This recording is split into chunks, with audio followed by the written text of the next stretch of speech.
Good morning. நம்ம இந்த special சுச்சுவேஷனில் ப்ரெக்னன்சி அண்ட் ஹைப்பர் டென்ஷன் பற்றி பார்ப்போம். ப்ரெக்னன்சி வந்து 3 ட்ரைமஸ்டராக பிரிப்பாங்க. முதல் 3 மாதம், ரெண்டாவது 3 மாதம், அடுத்த கடைசி 3 மாதம்னு.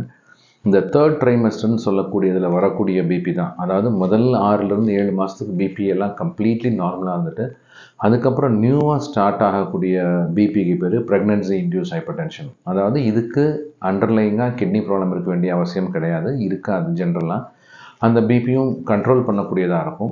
மேபி அந்த பிபி வந்து அன்கண்ட்ரோல்டாக இருந்தால் அப்போ என்ன ஆகுனாக்கா இந்த டெலிவரி சமயத்தில் it can go very high. அந்த சமயத்தில் வந்து பிரெயினில் ப்ராப்ளம் ஆகி ஃபிட்ஸோ இல்லை விஷுவல் டிஃபிகல்ட்டியோ இல்லை சம்டைம் கிட்னி ப்ராப்ளமோ கூட வரலாம். பட் கண்ட்ரோல் பண்ண பிபி ரொம்ப ஈஸியாக கண்ட்ரோல் ஆகிடும். அதில் என்ன ஸ்பெஷல்னாக்க டெலிவரி முடிஞ்ச உடனே படிப்படியாக குறைஞ்சி போய் அதுக்கப்புறம் பிபியே இல்லாமல் இருப்பாங்க. எத்தனை செக்கலாம் நார்மலாக இருக்கும். ஒரு சின்ன விஷயம், this BP can come in subsequent pregnancies வரலாம்.